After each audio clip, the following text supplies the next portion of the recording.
What's up, guys? Welcome to Daily Dose of Reddit. This is your host, Zach, and today's subreddit is r/PettyRevenge. This story's called, What Happens When an Entitled Karen Meets a Petty Teenager and Fast Food Worker? I was listening to r/ today, and I remembered this story. This isn't my petty revenge, but I was witness to it. As you all know, a lot of 2020 graduates got screwed over when it came to, graduating. To lift our spirits, Krispy Kreme decided that, on National Donut Day, every 2020 graduate who could prove they were a graduate with a cap and gown, grad merch, a diploma, etc., would get a free dozen donuts. There is one Krispy Kreme in my town. Additionally, you should not underestimate the will of teenagers and young adults and their desperation for free donuts because,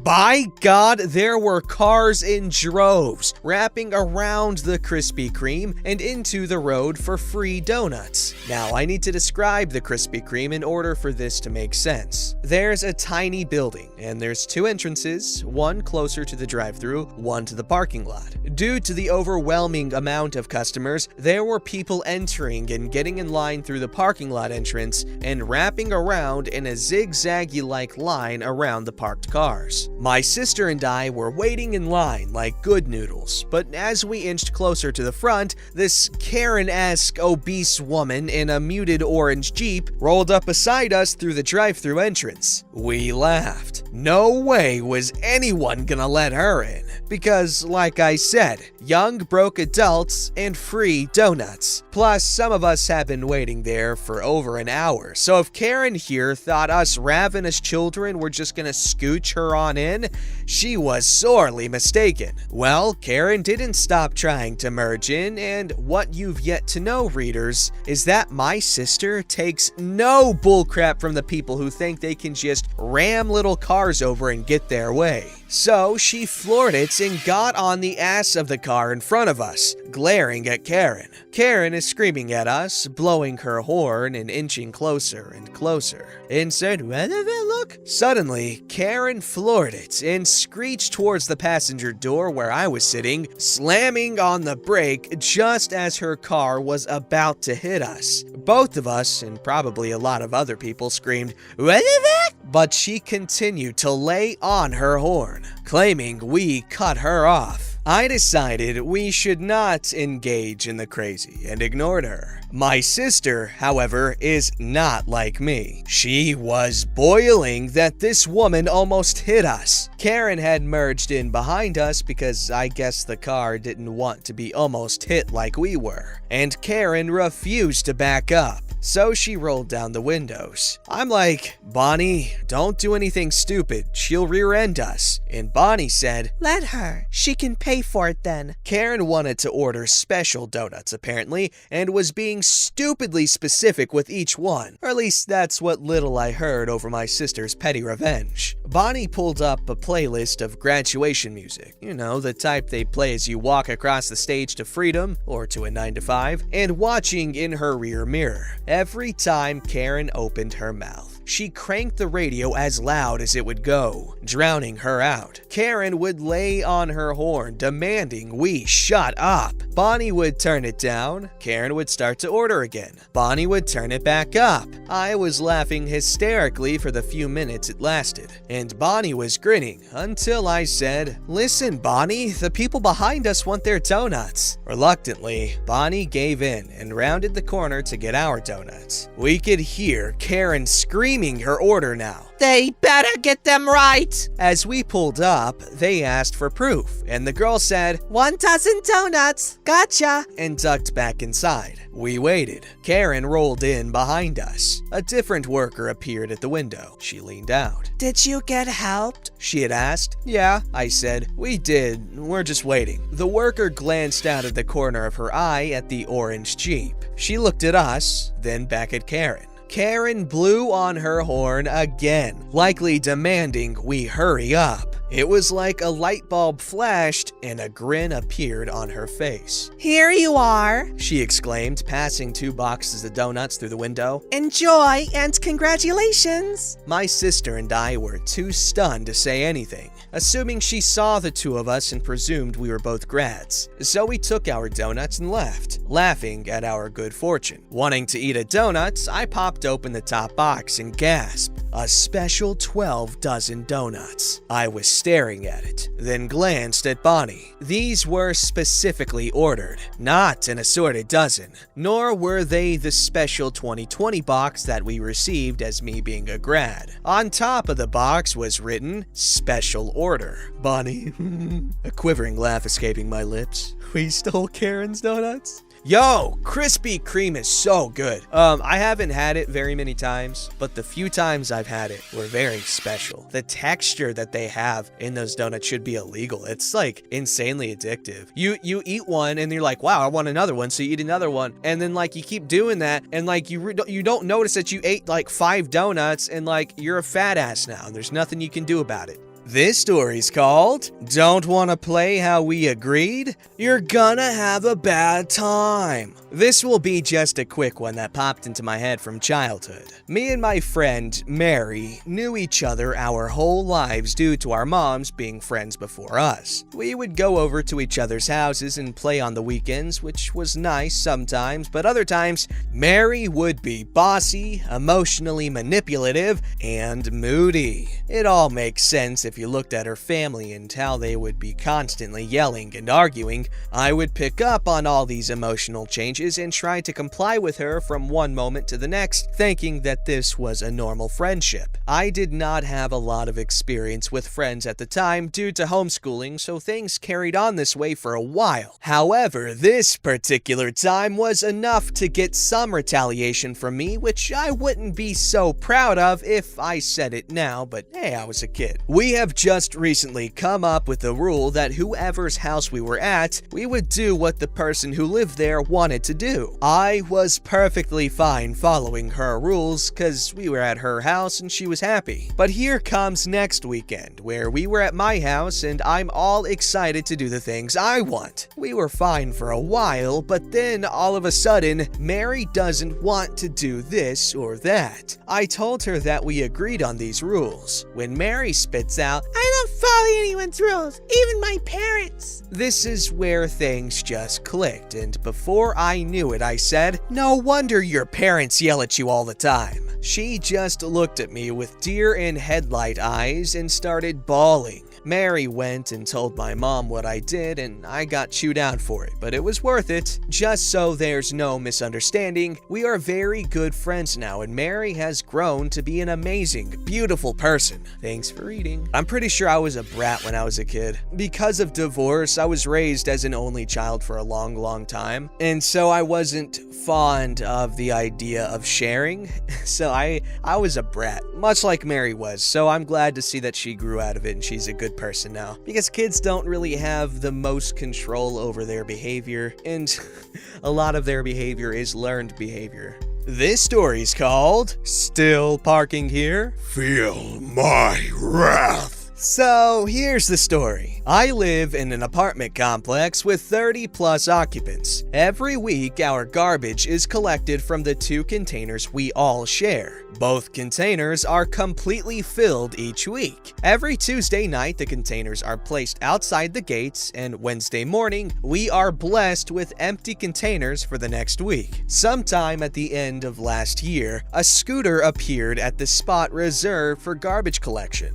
No biggie, maybe it's from someone who's visiting, but it didn't go away. We soon realized it belongs to a new tenant. No one has met this person. Inside the gates, we have a lot of space to park bicycles and scooters, yet the scooter was always parked outside the gate. Do not park here, spot reserved for garbage containers. The list goes on. The scooter didn't go away. Then it happened. The moment I snapped. The containers couldn't be placed outside for 2 weeks now, due to that scooter not just being parked there, but also blocking the gate. When I said the containers are completely filled each week, I didn't exaggerate. 1 week of not having our garbage collected caused the alley behind the gate to literally fill with rubbish. If you wanted to get out, you'd have to climb over 5 meters, 15 feet or something, of garbage bags. I was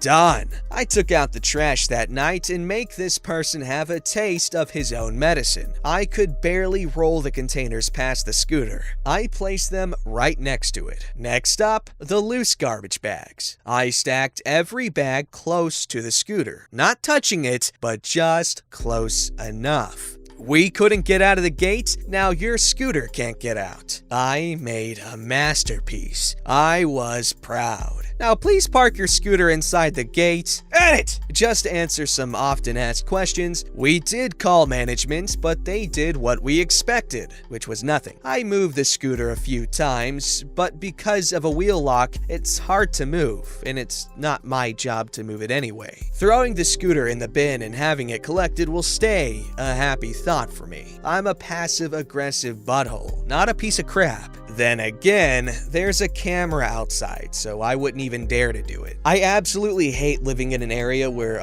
the garbage collection doesn't come frequently enough, so there's just a dumpster overflowing with garbage, and there's nothing you can do about it besides make a freaking mess. And that dude was just exacerbating an already prominent problem. Like, come on, man. This story's called Tricked Elementary School Bullies into Eating Underripe Berries. I got singled out a lot as a kid because I was an easy target. Small, sensitive, nice, cried easily. I was such an easy target that even bully victims bullied me. It didn't usually bother me. In fact, most of the time I didn't even see it as bullying because I was just that naive. However, every summer, my mom sent me and my sister to a vacation Bible school. The church it was hosted at had a bunch of blackberry bushes in the back, and during VBS, we just usually have a few activities outdoors. One year was cowboy themed, so we had lasso lessons back there. Vacation Bible school was hosted usually right before and/or right as the berries were getting ripe. Because no one wanted to eat underripe blackberries, I was nominated to test a few for ripeness. Every day a week, I'd be forced to eat a few berries that were often horribly bitter, and everyone would laugh at me when I had to spit it out. This happened every year since kindergarten, up until about middle school. One year I decided I'd had enough. That year, the berries were taking their sweet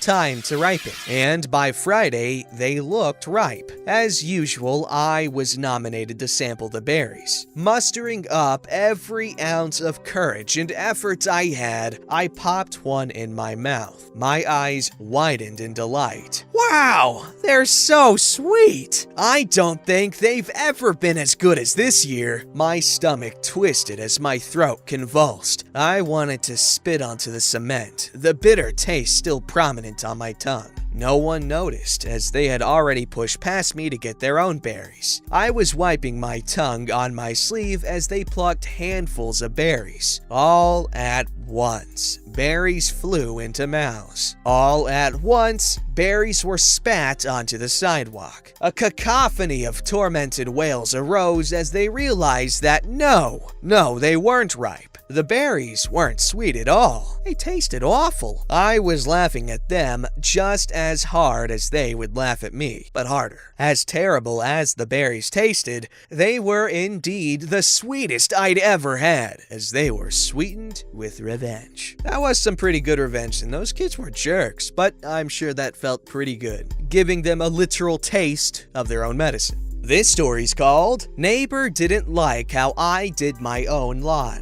I moved into my house around the same time as my next door neighbors. New construction neighborhood. We both do our own lawns. They bag their cuttings. I self-mulch or leave the cuttings mulched on the lawn and don't bag. One day, I mow the lawn and leave for some errands. I come home to the cuttings I had left on the lawn, all raked up and thrown all over my porch and door with a threatening note telling me if this ever happened again and I didn't do my own lawn properly from now on, there would be consequences and it would be worse next time. I went over to my neighbor's house and told her I would call the cops for threatening me if she ever tried a stunt like this again, and that next time she had a problem, maybe try talking with me like an adult, and gave her my phone number. Her husband apologized and said his wife wife was bat guano crazy, and he was really sorry. Wife never apologized. I then promptly didn't mow the lawn for over 6 months. No HOA. I made sure to mow the backyard and make a display of bagging those cuttings and carrying them out front for the neighbor to see, but left the front nice and overgrown. I also ended up having her car towed from in front of her own house. Coincidentally, code enforcement can't force you to mow your lawn, but if you leave a vehicle on the street for over 72 hours without moving it, they'll impound. $600 later, she got her car back, and I haven't heard a peep from her. Edit. Because you all keep saying he and him, referencing the OP, I'm a female. Women can do their own houses and do the lawn too. Or not in this case. Okay, that poor guy. I don't know how I deal with the fact that I'm married to a Karen and realizing it. Obviously, I would never get that far, because as soon as any crazy bone starts showing, I'm gonna call it out, and if it doesn't change, I'm outie, bro.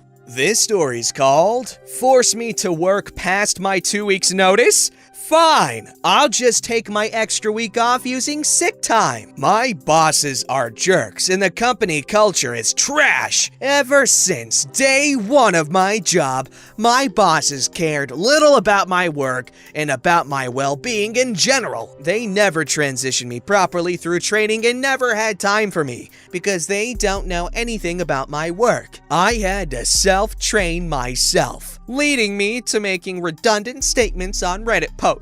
I'm kidding, you're fine, I'm just joking. When I finally found another opportunity, I was like, fornication under consent to the king, this company, and the bosses. I handed in my 2 weeks notice. HR contacted me and sat in a meeting with my bosses to pressure me to stay longer because they needed some more time to find a replacement. My job is very important for industrial work, and if I am not around, the industrial work would have to halt. I asked if I would be paid more for staying longer, and I was told no. I said, okay, I will be happy to stay an extra week, but after that, I wouldn't be able to stay any longer. Little did they know that I had accumulated sick leave. I don't get compensated for my remaining sick leave days, and I called in sick for the entire week. Best of luck, y'all! Edited to add, I stayed an additional 3 weeks on top of my 2 weeks notice. Sorry about formatting because I'm mobile edit too! Wow, I didn't expect this post to gain so much attention. There was some confusion as to why I had agreed to stay an extra week. I was forced to stay an extra week so that I could train the new hire. I'm the only one who knows how to do this work for the week. I mean, they can't really force you to stay, unless there's like a contract and you don't want to get sued, but that was very